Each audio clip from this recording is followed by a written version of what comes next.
ते खेळाडू ज्यांनी प्राण्यांच्या कल्याणाचा मार्ग निवडला. डॉक्टर पुण्यमूर्ती नटेसन, पद्मश्री 2026.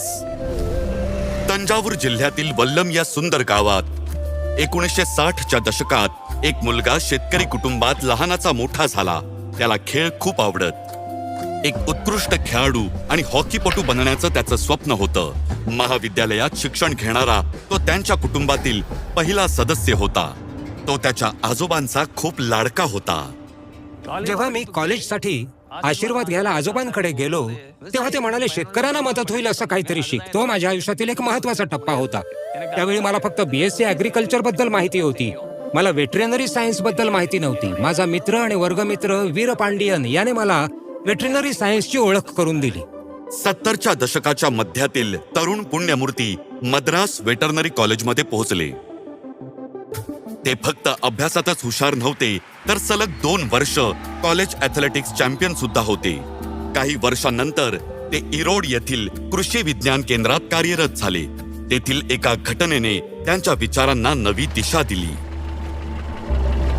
मी इरोड मधील एका जोडप्याने चालवलेल्या पोल्ट्री फार्मला भेट दिली. कोंबड्या निरोगी दिसत होत्या आणि व्यवस्थित खात होत्या, तरी त्या अंडी घालू शकत नव्हत्या. नोंदीवरून असं दिसून आलं की कॉक्सिडिओसिस, एक परजीवी रोग, यावर उपचार म्हणून त्यांना 10 आठवडे सल्फोनामाइड देण्यात आलं होतं. याचा त्यांच्या प्रजनन क्षमतेवर दीर्घकालीन परिणाम झाला होता आणि त्या अंडी घालू शकत नव्हत्या.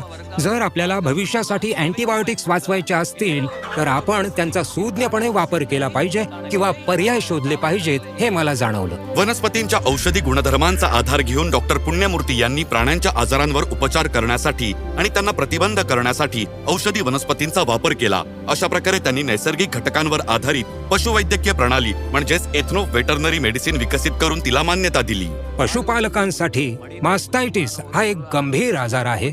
यावर इलाज म्हणून 1 चमचा कोरफड, 2 मूठभर हळद आणि थोडा चुना यांचं मिश्रण वापरून इतर औषधांशिवाय यशस्वीपणे उपचार करता येतो. यावरून पारंपरिक सिद्ध आणि प्रभावी उपचारांची परिणामकारकता दिसून येते. त्यांच्या उपचारांमुळे लाखो गायी आणि शेतकऱ्यांना फायदा झाला.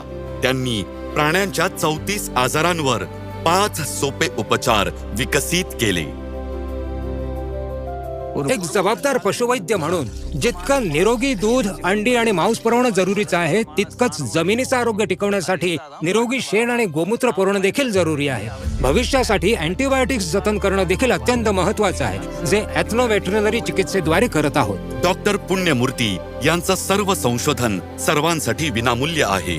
नॅशनल डेअरी डेव्हलपमेंट बोर्डने त्यांचं कार्य लाखो शेतकऱ्यांपर्यंत पोहोचवलं, ज्यामुळे मोठा फायदा मिळाला. मी मनाने एक खेळाडू आहे, त्यामुळे मी माझ्या कामावर मनापासून प्रेम करतो.